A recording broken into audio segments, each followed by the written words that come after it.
Hello, everyone, and welcome to today's interview. I'm here with Carolyn Laura. Carolyn is a spiritual coach for love and business. Thank you so much for being here with us today, Carolyn. Yeah, absolutely. I'm so excited. I'm so excited too. It's going to be really fun, I think. Um, I love reading, I love your content. I was going through all of your, I always go through the content of the person I'm going to interview to just check it out and get a feel for the kind of questions I want to ask. And I loved everything about your Instagram feed and your Facebook and Oh, thank you so much. Yeah, I love yours too. Always such cute photos and inspirational messages. thank you. So to start, would you be able to just tell us a little bit about your journey and kind of how you got into the work that you do today? Yeah, sure. So before coaching, I've been doing makeup and hair professionally for about 20 years. And part of my journey in makeup and hair was working for national news. And I was bringing the beauty up from these different individuals. And I felt a conflict from the internal aspect to the external aspect. And so I kind of started coaching in the makeup rooms and just in the chair, helping people raise their vibration, who were, very important characters in our news and different guests and things like that. Just trying to bridge the gap from where it was inside to outside. And I've always been able to see what the next steps are and see the shadow aspects and how to integrate it and even kind of see like what the shadow is, but what the ego mask is on the surface. So it was interesting that I was behind the scenes in that way, doing the outward beauty work before I started doing the inner beauty work. And then it kind of all came together. Wow, I love that so much. And you do talk on your feed about kind of being the embodiment of beauty. Could you tell us a little bit more about that? Yeah, absolutely. One thing I realized in those type of environments is that people are often judged for their outward appearance. And, obviously you can be attracted to someone for this or that, but that real beauty is actually an internal thing.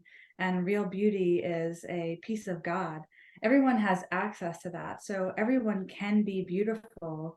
And it's kind of a mindset and an energetic and a projection, like if you allow yourself to feel the internal beauty and allow your gifts to shine, then that's beauty. And that'll kind of translate to beauty on the outside world as well. And I do believe in, as a professional makeup and hair person, whatever archetype you do want to present to the world, to take care to kind of cultivate that image. Like you have your cute hat, your cute shirt, your hair, you want people to see that you're beautiful and put together just by the energy that you're putting into your appearance. So I really highly believe in that, but also that the insides really emanate outwardly and that everybody has access to beauty because it's internal and it's a piece of God.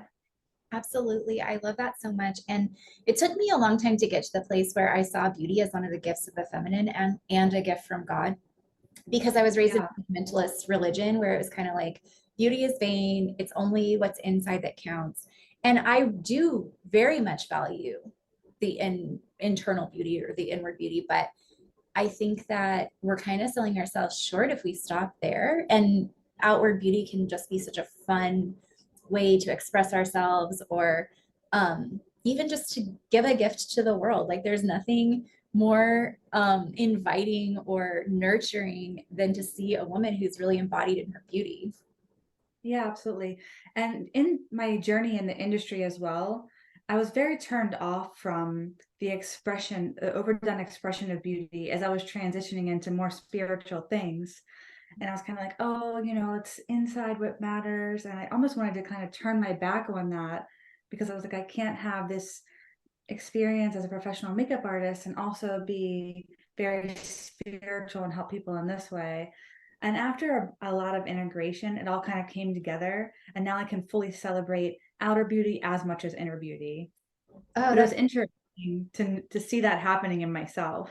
yeah, to kind of see the journey of being like really outwardly focused to going inward to then like finding the balance between the two, which I think Yeah. we do that a lot in our healing. Like for years, I was very much my masculine energy. And so I went like really far into my feminine. And then, you kind of find the ways, well, yes, let's integrate the masculine here because it does make sense and it is helpful, you know? Yeah, absolutely. I love that. Um, you talk about giving and receiving. What are your thoughts on how a woman can increase her capacity to receive? I love this question. It's such a good question. And it's definitely layers, I feel like, to this question. One thing is being aware of what you are a no to and remove that from your environment, whether it's in your body, your environment, your home, your closet. If you're a no to it, get rid of it and make the space. The second thing would be aware of how you're feeling with your level of consumption. For me, I kind of found it in consignment store clothes and books. As you can see behind me, this is like a fourth of my books. I would consume books all day long. I had to be like, okay, maybe try not to buy any books for 90 days and just see what space is there if you're not constantly trying to consume new information. Also, like consuming mentors. Mhm. Even on Facebook, I'm following so many wise people. Sometimes I kind of have to step away from that just to hear my own voice, and making the space within to connect deeply. So I feel like making space is one of the biggest ways to receive. And then releasing the attachments of the outcome. For my sense of business, it's got to be $100,000 business. We've got to get to these levels and these points. And now I'm like, okay, this is a project that I feel like doing. I'm going to let go of the outcome and just know that it's in my spirit to create this. And let's see what happens. Let's see how it's going to unfold. So I'm letting go of a lot of the control, and affirming that whatever happens is always going to be greater than I'm expecting. So that's one way. And finding that good feeling place centered within yourself and then really locating what your desire is, I think is key. Giving yourself permission to have that, noticing any blockages that are like, you're not worthy of that, or you're not ready for that, whatever kind of comes up for you. And then I also believe in, once you capture that desire, having faith that it's possible and that it's on its way, and then going into a devoted state with prayer, meditation, and then getting your next steps from the divine. And then I believe that receiving is a lot easier that way. And also, when you do start to receive, make sure that you're giving back and keeping the circuit flowing of giving and receiving. One thing that was really interesting, while my businesses were transitioning, I wasn't seeing a lot of cash coming in at one point. And I was starting to get a little nervous, but every single day I was seeing 888 on license plates. And this went on for about 2 months, which was kind of amazing. And I could just trust that everything was being taken care of, even if I wasn't seeing exactly what I thought or exactly what I was used to, that things were in a new process and just to trust. So I feel like that's a big part of it. And also just really seeing how you're receiving so much, even if it's not money or it's not exactly what you think that you want to be expecting. Like, you're in nature, how much beauty is there, or how much love are you receiving from your family or friends, or how much freedom do you have? All of that's an aspect of receiving too. So looking at it through different lenses. That's beautiful. I love all of those things. Those are great tips. Yeah. What was that transition like for you going from doing hair and makeup into coaching? Was it a pretty natural transition or did you have to? I'm a massage therapist and I work a very, very full time in my own business. Like I'm booked a month in advance. I'm so grateful.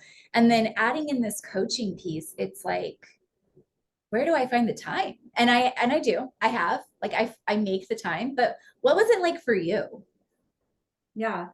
Well, when I was coaching for free, it was really fun and I could make the time anytime because I just wasn't charging for it, but I was still seeing major transformation. Mm. And then when I kept getting further and further on that path, and I'm like, oh, this is something that I'd rather do most of the time rather than hair and makeup.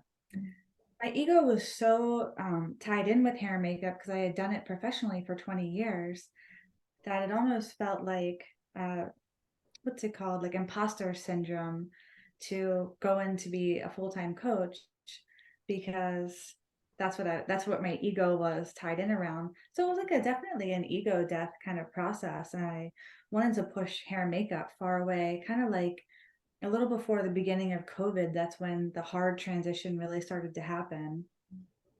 Kind of like an awakening for everyone to kind of go on a different path. And I'm like, oh wow. But I didn't want to do makeup and hair at all. I thought like, oh, that's not a gift. That's something frivolous, or even though I love beauty, still I felt kind of like I had to push it away in order to make room for the new. Yeah, it's So I've interesting. always loved it.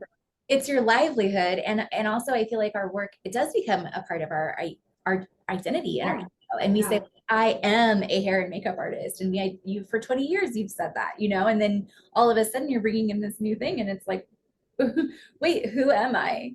right, exactly. That's so you combine intuitive coaching with business and brand strategy. I love this combination. I think this is perfect. But how do you help your clients kind of find the balance between energy and strategy in their business? Yeah, first I have them kind of do the same process we were talking about at receiving, like getting rid of what is a no and get rid of what's not working. And then really getting close to what their desire is, and then working out the beliefs around usually worthiness Mhm. in some regard, where they're not fully connected or they're not allowing themselves to receive or even identify what their needs or true desires are.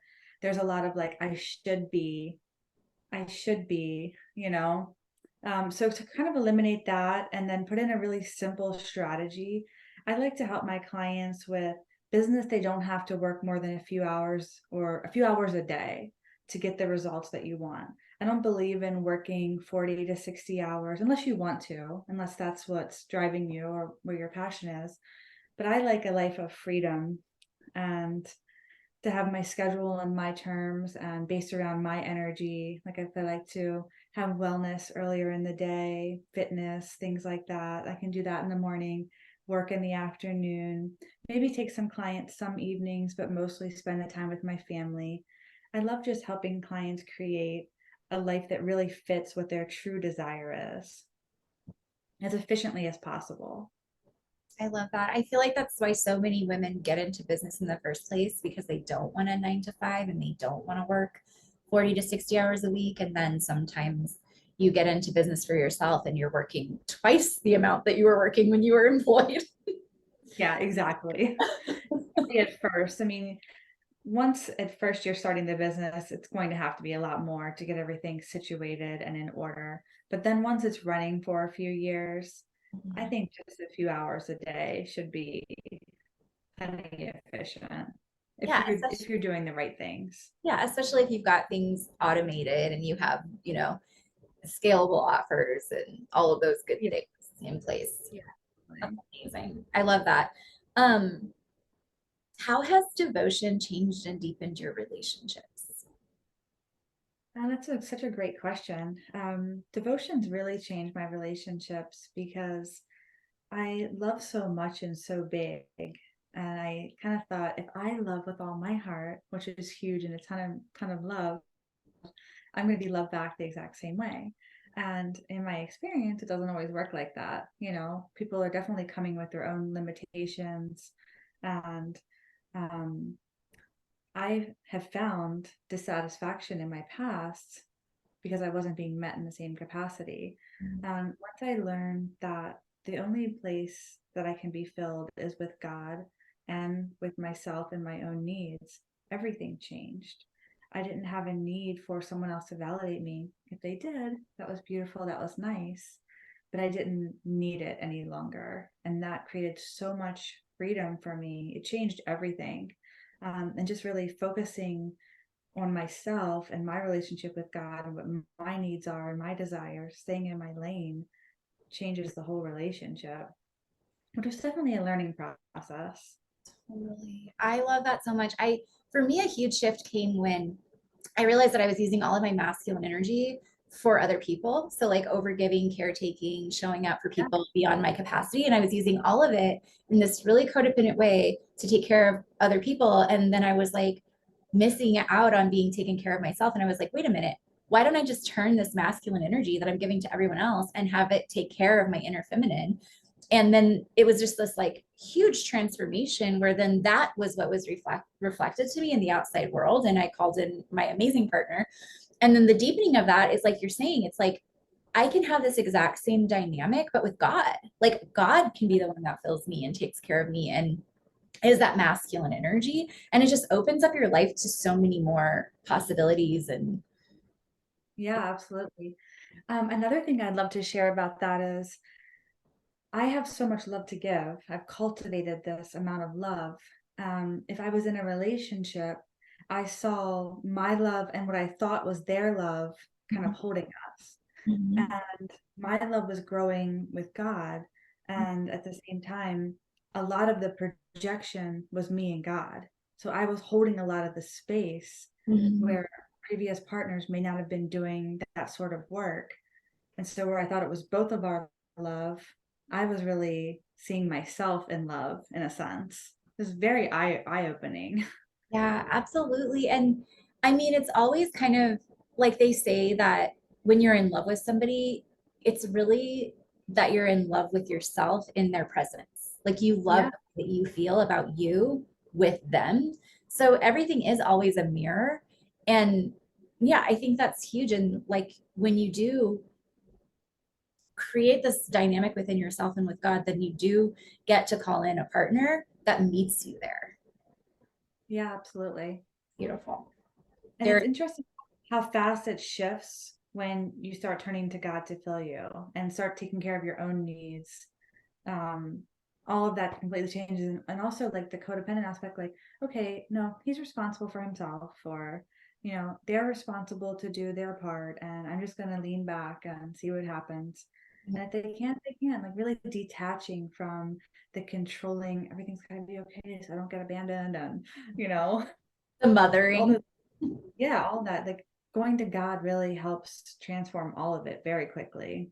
Yeah, yeah, that's amazing. You were talking in one of your posts about energy leaks. And I'd like for you to kind of expand on that and just how do you help people to close up those leaks? Yeah. Let me see. I wrote some notes down about that. I think one thing to notice is like if you feel a pain or a trigger, then there could be an energy leak around that in some way. Like if you're feeling emotionally unfulfilled and you're not going to the divine for that and you're trying to fill in with some sort of consumption, then there's probably a leak there. Um, Anywhere there's pain or trigger that's still unhealed, then there could be leaking energy to try to solve it. So that's one thing I go to. And then just helping them to reframe. I heard one of my mentors say, like, if you recognize you're a child of God, worthiness, you can't be unworthy at that point. And so just keep reframing back to that and noticing what you're doing. At one point, one way that I helped myself go through it was, I'm sure lots of women can identify with like Target. Uh, Women can be like emotional spenders, like, oh, I'm having a bad day. Let me go shopping. Let's buy some things, make me feel good. Yeah. I mean, it's a common thing. And I was really working through it. And I'm like, I just spent like a couple $100 at this spiritual bookstore, got my little crystals, got this, got that, and really went on like a shopping spree. But I was still in that space of trying to fill with something else. And like, I know, let's go to Target. So I'm walking around the beauty section of Target and I'm feeling like a little less than beautiful. And I'm like, I know if I just get all these little things and some skincare and some new hair products. I deserve all of this. And that's how I'm shopping. My heart's getting fuller and fuller. And I'm like, and I consciously stepped out of that. And I'm like, okay, what did I come here for? Four things. I'm trying to fill all this up. It's almost like a lie. It's like you're lying to yourself. Like, if I get $200 worth of beauty products, this leak's going to be filled. I'm going to be beautiful. Everything's going to be perfect and fine. And it's not true. I would still have to go through the feelings and work through all of that. And the other thing is that feelings don't last very long. And if you just hold it and sit with it and be like, okay, I'm not feeling that great right now, and I'm looking for all these things to kind of make me feel better, just sitting with that and holding that, the feeling already starts to transition. So that's And what I would kind of say about energy leaks. But stepping back and looking at conscious actions just helped me make the better choice and make the choice that was more aligned with where I wanted to be in that moment. absolutely. And I was going to say the feeling that you get from the shopping spree, the good feeling, that doesn't last very long either. You know, Right. Yeah, absolutely. maybe like an hour after you get home, and then you're just like right back to where you were. Yeah, exactly. Like, oh, I love this pink little book bag, and it sits in your closet, you know? Exactly. You never wear it. It ends up in the giveaway pile. You were talking in one of your posts about allowing more space in your calendar, which I Mhm. loved. And just really living your life and unplugging and kind of putting yourself first. What has that experience been like for you? Oh, I love it. Like, just like today, I woke up and I'm like, okay, what does my body really need? Should I go to the gym or what should I do? And I just got, okay, I wanted to walk. So I went down to this like old town area near my house and walked a few miles, stopped in my favorite coffee shop, wrote some stuff about business, prepared some thoughts for this podcast, worked on a business strategy for like the next couple of weeks of something that I'm working on. And then I went browsing in another little place and looked at nice candles and nice dishes and just got filled by the beauty and aesthetics. And then went and got a tea, drove home, listened to an amazing podcast, felt great, felt really full with everything. And then I'll kind of schedule my day so I'll work later in the day today, starting with this podcast, doing a few things with clients and stuff like that. And I just love it because it feels so free.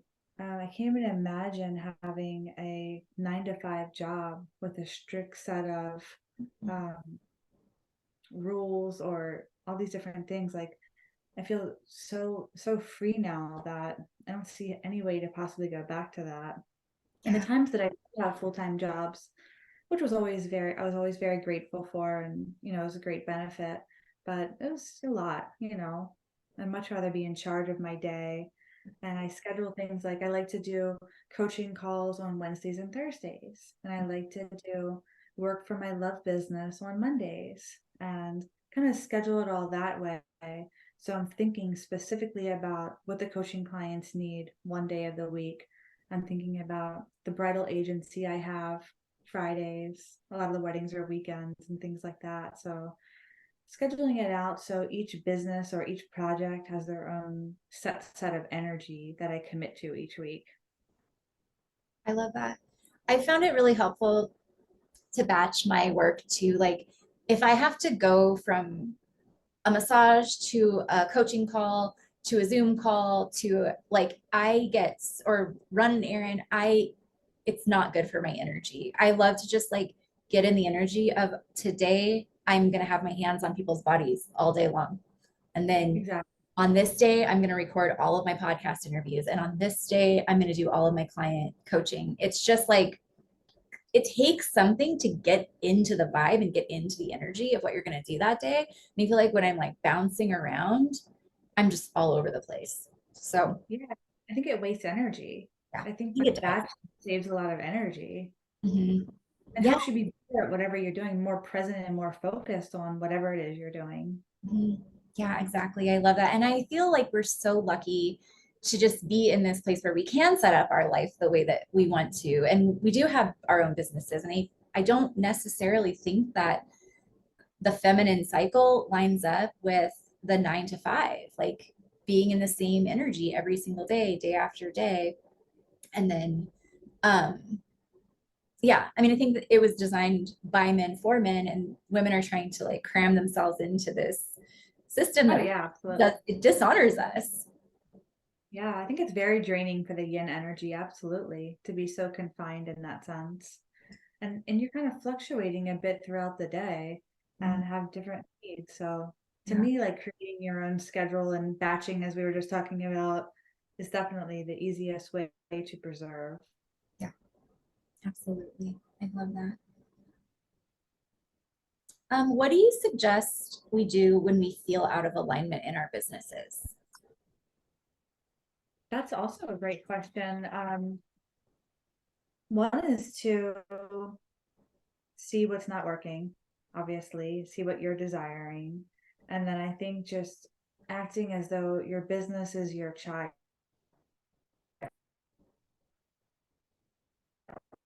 I did this last night for the full moon. And if it was a child, I've had it for about 15 years, and maybe it was a 15-year-old child, asked it what it needed, asked it what it wanted. And it was like, I need more connection with like businesses.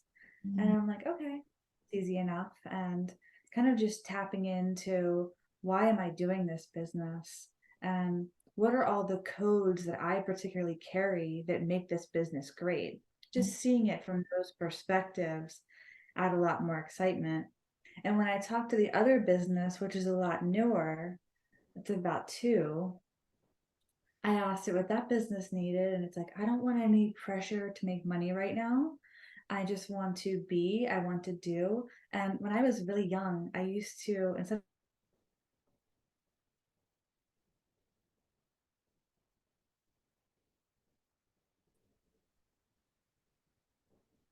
okay.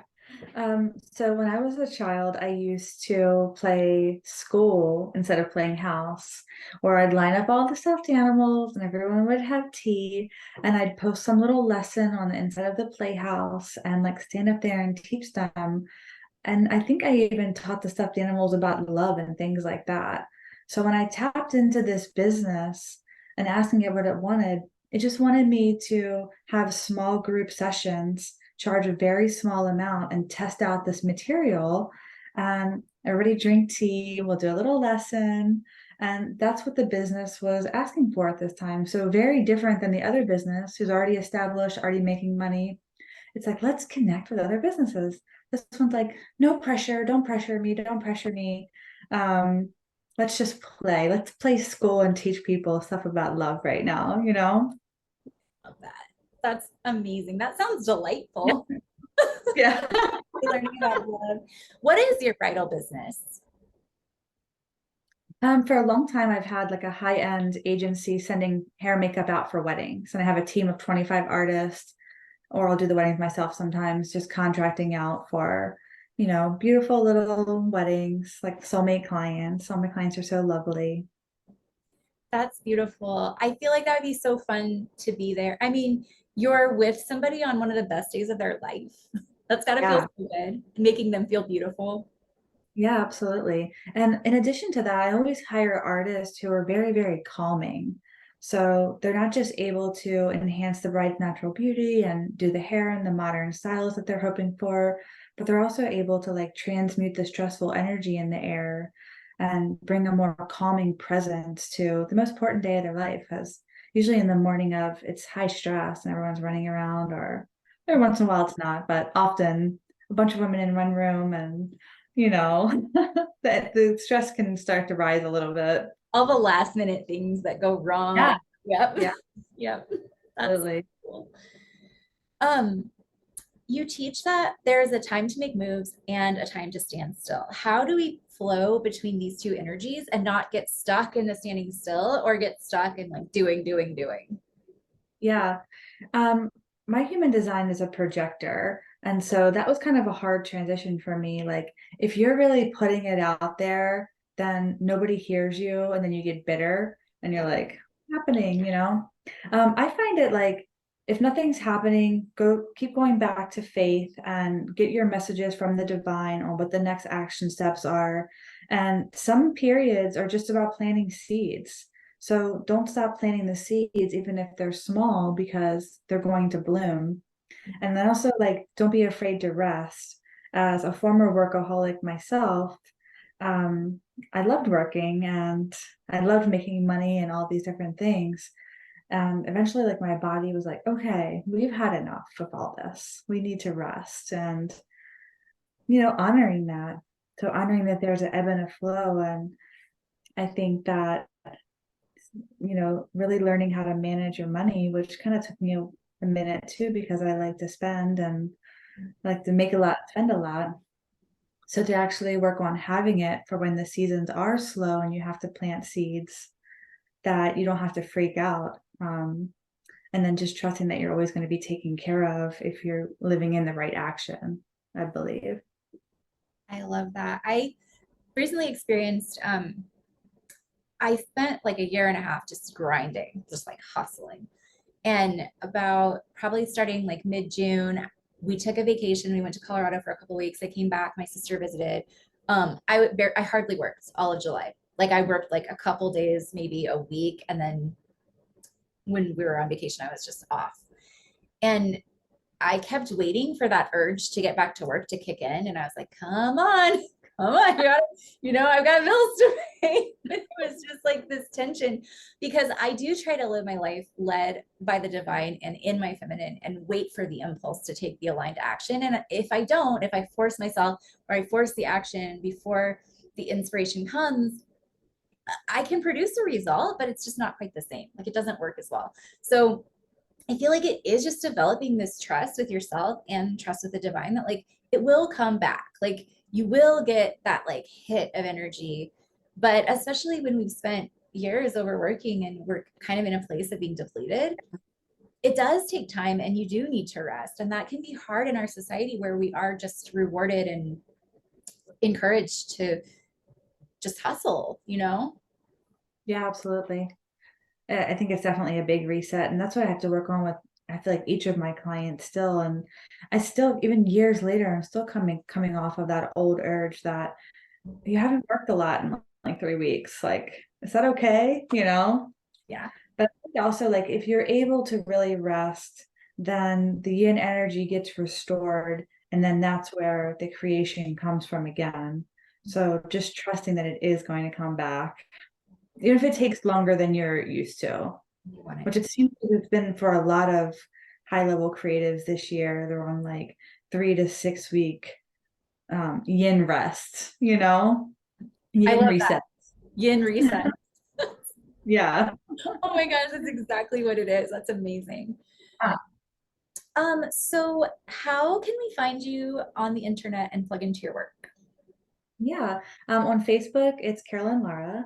And on the website, it's Indigo Rose Wellness for my coaching business or the Heart Story, either one. And then my Instagram is the Heart Story Coach for the heart business or the love business. And then Indigo Rose Wellness at Instagram for my regular coaching kind of things. Amazing. Thank you so much. Yeah, I'll definitely link your Instagram in the show notes so people can find you. And this has been such a lovely conversation. You're truly the embodiment of your work, and it's been a pleasure speaking with you. You too. It was so fun. Thank you so much. Thank you so much. Have a great rest of your day. You too. Thank you.